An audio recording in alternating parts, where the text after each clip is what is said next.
Hey, good morning to those of you on the West Coast, way out there in Hawaii and the other parts of the Pacific.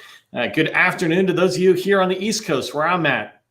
It's a great day. It's Monday. I'm excited. We're heading into our 150th episode of our daily LinkedIn Live training. We've been doing this a long time, and we just see another 150 episodes in front of us because you can never hear too often how do we do what we need to do in federal government success. So I'm excited about that. Excited to see people already in the chat.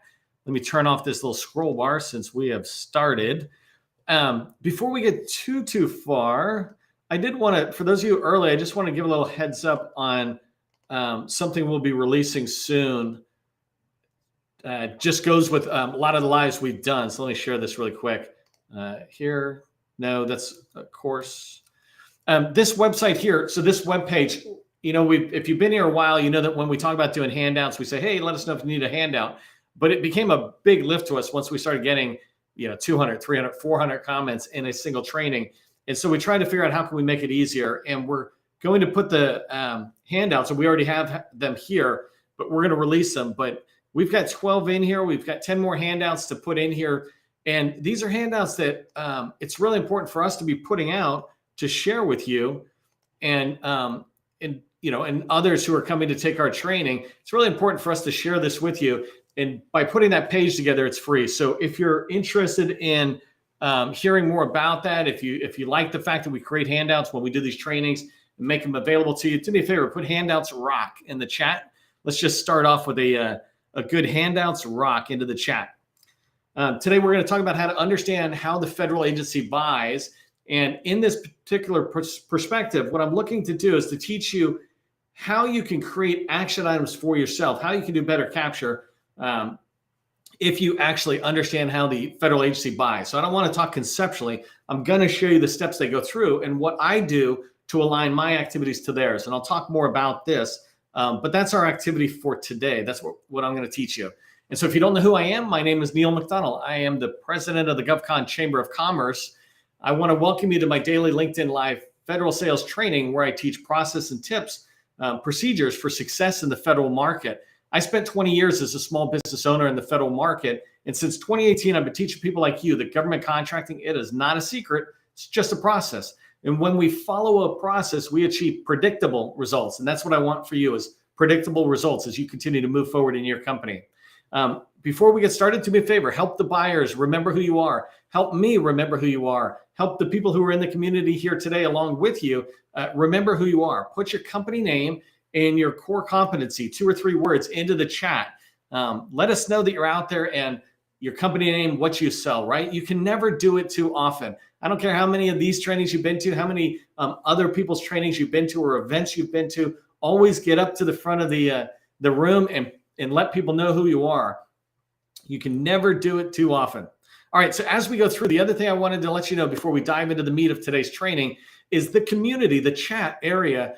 It's your community, right? I make this available. I'm doing the training. I'm going to share some lessons. I hope you take nuggets away from today.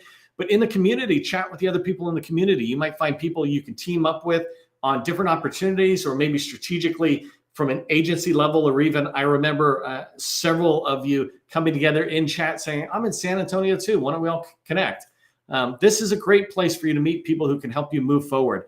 A quick little story I was just reading this weekend, and I might butcher it a teeny bit, but basically they did this survey and they brought people out to the bottom of this big hill, and they said, how much effort do you think it would take to get to the top of the hill? How high is that hill? And when people were by themselves, they always anticipated it much larger and much more effort than it actually was. And when people came together with a group of friends, 3 or 4 friends or something, they're standing at the bottom and they're all looking up. They all anticipated the effort to be lower on them. They didn't see it as that big of a deal, and they saw the hill smaller than it actually was. And the whole idea is that when you have a community around you, sometimes those enormous tasks seem much easier to handle. And so that's why I encourage you to get engaged in the chat. Okay, so I'm going to talk a few minutes and then I'm going to share my screen. I got a couple of slides to share for today's training. So the first thing is I just want to go over what is capture, right? Because I'm going to be talking about how to understand what the federal buyer does, what they do, how the federal agency buys, is equivalent to how we sell, right? We have a capture process that's selling, and they have a buying process. And so in a minute, I'm going to talk about the buying process, but I want us to all just come to the same page on capture.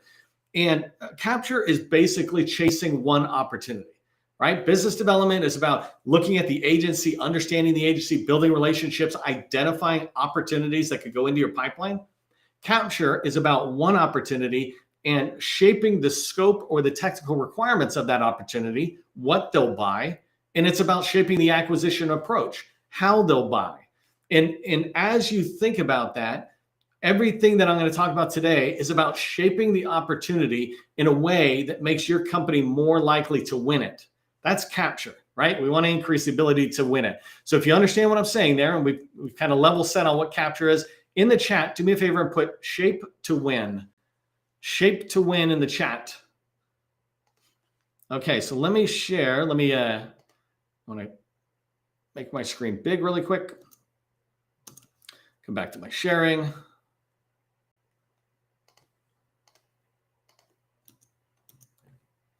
Okay, so I want to walk you through the federal acquisition process or life cycle, right? I have it here as a roadmap in two ways. First, I'm showing you my diagram that I've done on previous training. I have a whole training around this idea of shifting left in the process and understanding it. I'm going to show you my way of looking at it, and then I'm going to show you the government's way of looking at this with their roadmap. So an example of their roadmap as we go forward in today's training.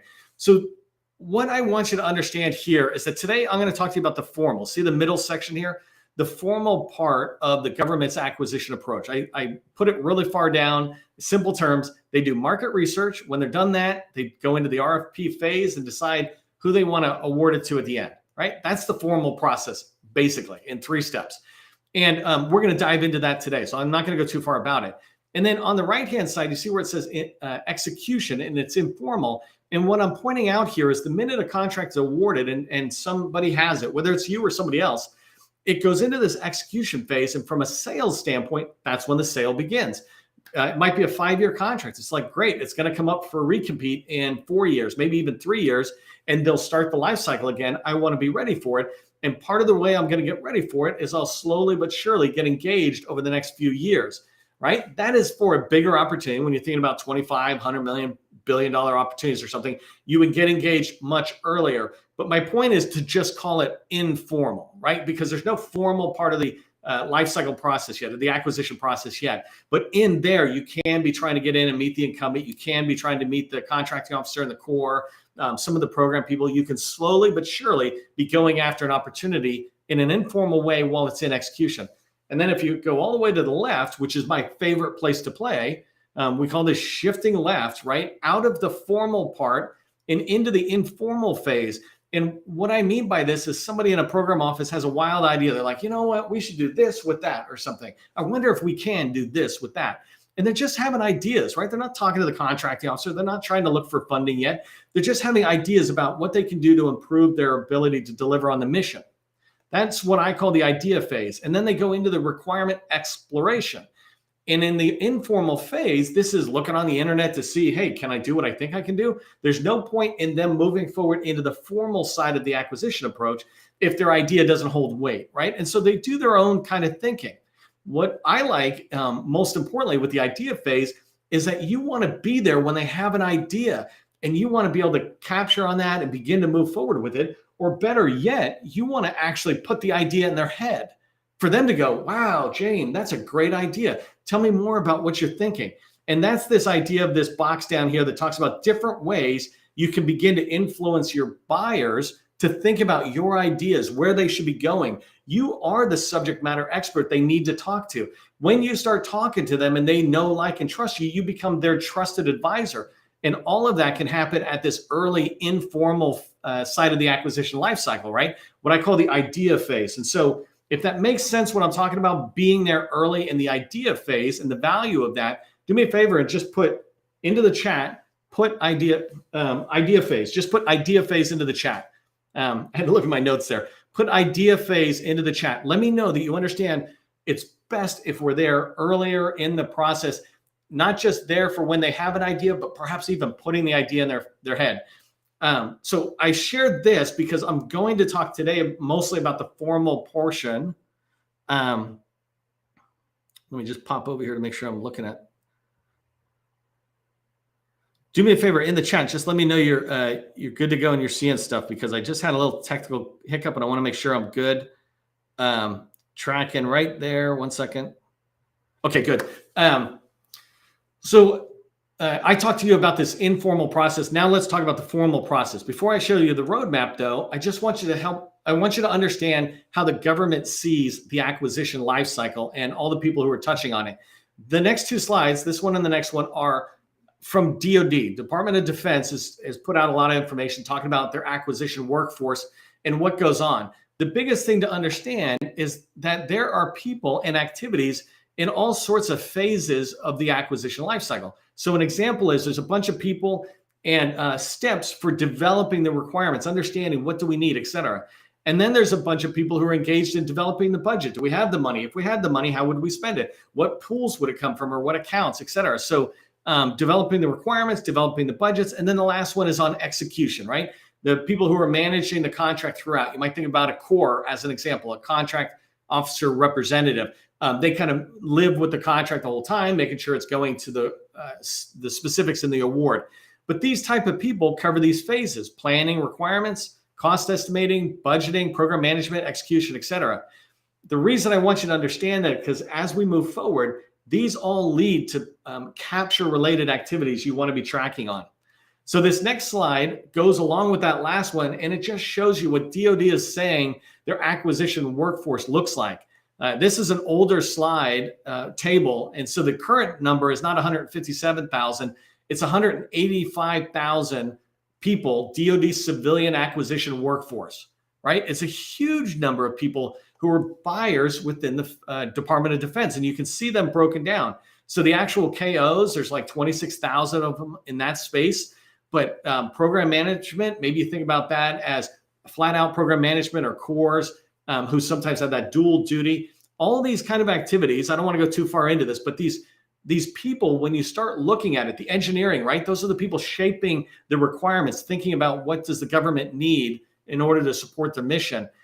Look how many people are in here. When you look at an opportunity and you're doing capture, you want to begin to think at this level. Am I looking at every angle to be able to learn more about an opportunity? So we're going to head on into this next roadmap. And this is where I'm going to spend the bulk of my time for today. And what I wanted to walk you through here is this formal acquisition roadmap or process. USDA, it's an actual roadmap from the Department of Agriculture, USDA, and they call it a journey map. But the idea of this is it's a formal process that they have laid out, not for industry, but internally for themselves, to educate all of those people that we talked about here, right? All these different types of people. They're laying out, here's how we do acquisition in the USDA.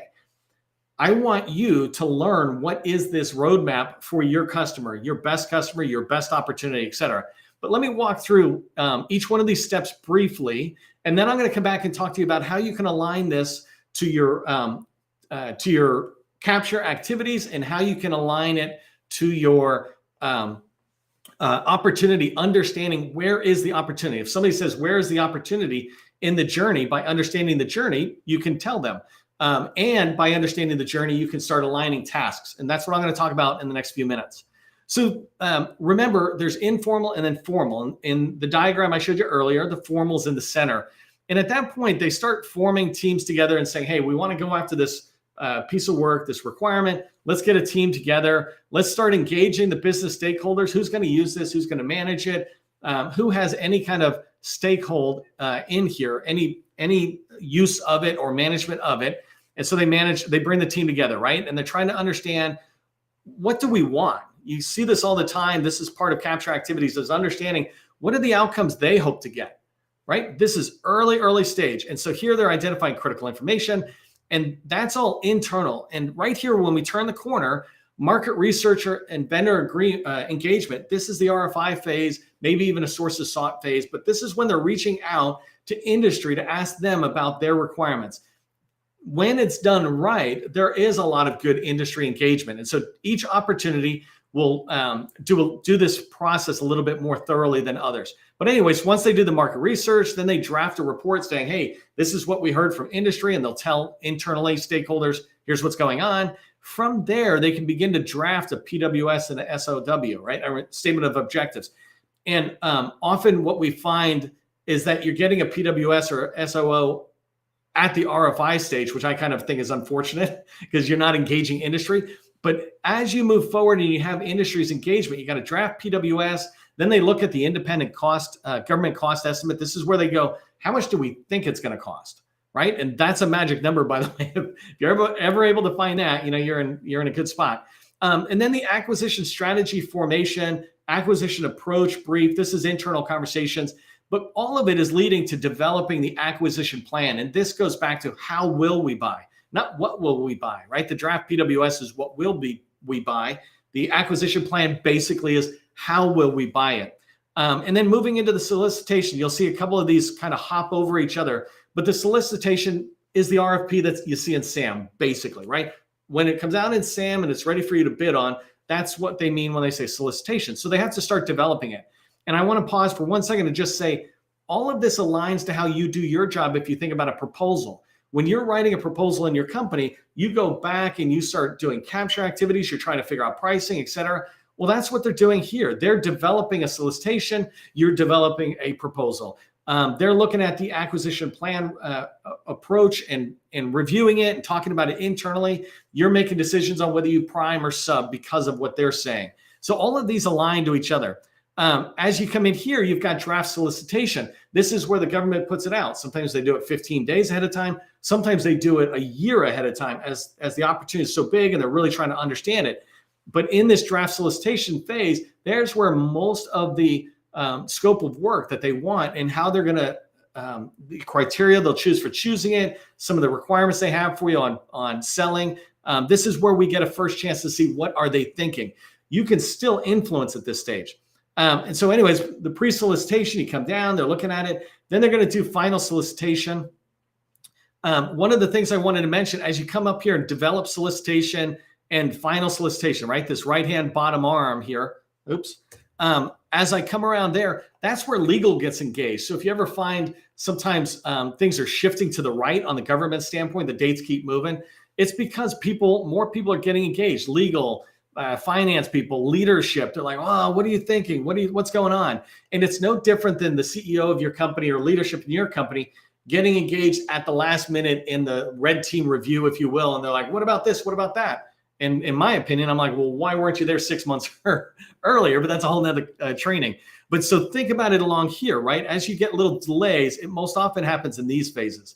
And then they do the final solicitation, it's issued to vendors, they get responses back and they award a contract. So that was about as quickly as I could go through this. I want you to look at this again. By the way, if this makes sense, if you understand what I'm talking about, that this is a roadmap or an acquisition lifecycle, just put in a procurement roadmap into the chat and it'll let me know that you understand the value of having a procurement roadmap. And if you're not sold on the value yet, don't worry, I'm going to sell you in 2 more ways of talking about how you align it to what you're doing. So the first one, the easiest one is when you're having a conversation internally and you're trying to figure out where is this opportunity in the journey. By having a roadmap like this, you can first determine yourself, where is it? Like I know the draft solicitation came out or an RFI already came out, excuse me. And so I know that they're in one of these early phases here. Then you can begin to talk with somebody. So you talk with the people you have relationships with at the customer, contracting officer, program office, whoever, but you might talk with the contracting officer and say, hey, have you guys developed an independent government cost estimate yet? Have you developed an acquisition plan? Or are you still trying to think about it? Well, if they're thinking about it still, then that means there's somewhere between this stage where the draft market research report came out and the acquisition plan, right? So they're thinking about it in here. I can begin to circle this. And when I'm talking to my peers, my colleagues, I can say, hey, it's here right now.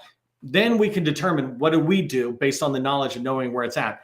I like taking this roadmap right back to the customer. And so that's why one of the major tasks, and I might say it again in a minute, But one of the major tasks is for every opportunity, every major customer of yours, you want to get this roadmap from them. Sometimes you have to build it yourself because they don't even really have it documented.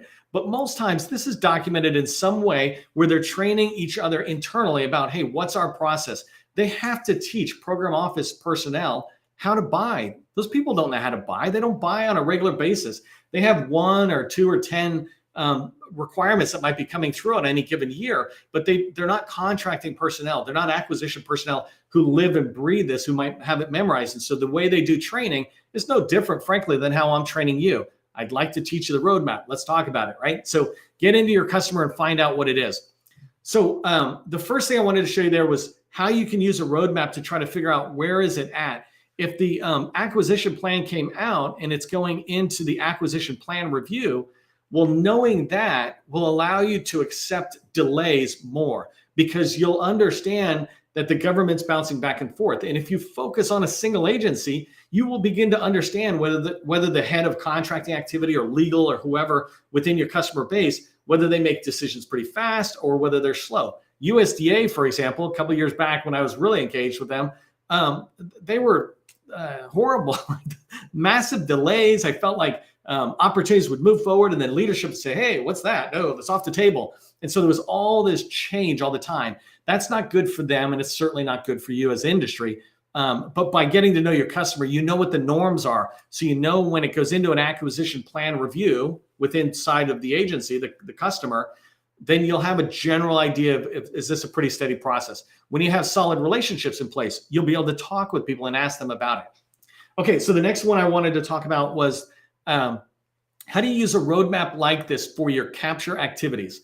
A lot of us, we wonder what should we be doing to move an opportunity forward. And when I work with customers at certain levels, I bring in a pool of 50 or 100 capture activities that I can pull from that have very detailed steps on how do I do something. So an example might be if I'm looking at right here, it says develop the acquisition plan right in the middle. Then I might create a task for me that says, go talk to the contracting officer and find out what stage they're at in the acquisition plan process. I might ask them, hey, you did a market research, we responded. How many people responded? How many smalls responded? We're a woman-owned small business. Did you get enough of those responding? To begin to understand some of the feedback they got will allow me to be able to predict whether it's going to be set aside woman-owned small business like I am, or whether it's going to be service disabled veteran-owned or something, right? And by understanding that, it allows me to, so I've got a task to go find that out, but it also, the results of that activity, that task, will enable me to decide what kind of teaming do I need? Do I need to go line up a potential prime who's also interested in USDA as an example? So when I look to a roadmap like this, I begin to move from the award all the way back. Obviously, getting engaged in awards, you don't think about that as capture. I do though, because even if I'm too late to the game, if that's a slam dunk opportunity for me, I can still pursue the prime and see if there's a spot for me in there, or I can pursue the government and see what kind of information can I learn that'll prep me for the next opportunity that's in that same space, core competency, as well as in the same customer. Obviously, that's really, really, really, really late in the game. But the idea is I start here and I just start working my way back and I say, well, what am I looking for? What am I trying to find? So here, if I look at draft solicitations issued to vendors, right? They put it out. Well, what I want to do is to try to find other vendors who are going to pursue it. I don't want to get heavy into competition because I think that's a distraction, but looking at who potentially is responding. Is there room for me on their team? At this point, I can create action items that are around, obviously, the proposal team, saying, hey, let's get in there and work this with the proposal team. You don't wait for an RFP to drop to start writing proposals. You start writing that much, much earlier, in my opinion. And certainly the minute you decide, hey, this is a slam dunk opportunity, we're definitely going after it, then you should be writing it. But so as you look through this roadmap, you can begin to find action items that are exactly like that. When you start getting around this corner, right, develop acquisition plan, et cetera, this requires relationships. You're shifting left in the process. And this goes back to that thing. Put it in the chat if you understand that you must shift left in order to increase the likelihood of you winning, right? Shift left. Put that in the chat if you get this. And the idea is as you're coming back, though, The only way you're really going to have success is if you've built relationships.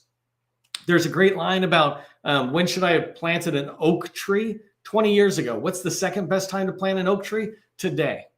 It's the same thing with relationships. When should I have started relationship building? 2 years ago. What's the second best time? Today. So while it's in this phase of still pre-solicitation, you can go in and begin to try to meet and I'll talk about who you can meet in a second. I got one more slide for that. But you can meet the contracting officer. Where are you on the independent government cost estimate? I don't know. I don't want to know what it is because they shouldn't tell you. So I generally wouldn't even waste my time talking too much about it. But most importantly, I just want to know, did you do it? Are there documents that I might be able to get access to or industry can get access to that'll help us learn more about what our pricing should be? Coming back in here into the market research phase, one thing I did actually at USDA after an RFI phase is went back to the program office. And in this case, we knew who several of the people were. And we asked them about, did you get out of the RFI phase what you're looking for? And in fact, they turned out they did not. And we had this opportunity to provide them more information. And we did it in a video format. Too many people had provided, let's say, this much information, right? Let's say it was 20 minutes. We gave them a bunch of 2 and 3 minute videos that they could consume. And all of a sudden, we were able to have dialogue with them, which is awesome. And we feel like we began to influence their way of thinking. And that's what you want to do when you think about capture. And what I said earlier, capture is about shaping the opportunity. You're shaping the requirements and the scope with the program office. And then over here on this side, you're shaping the acquisition approach with a small business specialist, contracting officer, et cetera. So hopefully that made sense. I got a couple of seconds left and I want to jump here really quick. How do I find the federal buyer's process? How can you go find your customer's process for procurement, the acquisition process? Here are some of the people you can talk to, right? Obviously, a small business professional. You want to let them know that you're trying to do your homework. I'm trying to become more knowledgeable about how you buy. So could you share that with me? And so as I come through here, I'll talk with a small business professional, obviously the contracting officer and the core. If you can find out who that is, what's the process you guys go through? If I can't get traction, I'm going to the head of the contracting activity. If you don't know who this is, at the head of agencies, at the head of major commands, they've got a person who's the head, top person for the contracting activity. You've got somebody called an ombudsman. This person basically is an advocate. You can find their information online in your agency, and you can reach in. They sometimes try to solve and help people overcome hurdles that are out there. The program office personnel, obviously, teammates might be a great one. People who have been in there for a couple of years. You could just talk with them, build a relationship. Say, could you teach me about their process? And these people, the program office teammates, number 7, they'll actually teach you what they feel as well, what we've experienced. The government says this is their process, but this is what we experience. You're like, perfect. Thank you very much. And then the last couple, right? Number 8 and 9 are both small business administration people. The procurement center representative talks to the contracting officer constantly. They might be able to help you get access to that information. And the business opportunity specialists, in particular, they support 8As. If you're an 8A, you can use that and say, hey, our 8A firm is just trying to learn. Could you help them understand the process? Can you get them a diagram? Whatever it is. These are all people who could help you. And the last one, I just put it in so we can have 10, right? But you could do a FOIA request, a Freedom of Information Act. You just put a request saying, this is the information I want. You're not asking for sensitive information that should not be shared. This is public information that might be hard to get, but it's just the acquisition process. Could you please tell me what the acquisition process is for your agency, et cetera? Okay, so let me get back to running back here really quick. So hopefully this made sense. Today we talked about the acquisition lifecycle and why it's helpful to learn this for each customer and each major opportunity that you have. I want you to commit right now to finding the roadmap for your best opportunity. Look at your pipeline, decide which opportunity is your most important one, and go find the acquisition lifecycle, the acquisition roadmap for that agency that you're buying it from. If you found today's training valuable, do me a favor, put thanks in the chat for Gus, me, and the rest of the team. And then also make sure you're connected with us on LinkedIn. If you're not connected with me, connect with me on LinkedIn. And I want you to remember that government contracting, it is not a secret. It's just a process. I hope to see you in the next lesson.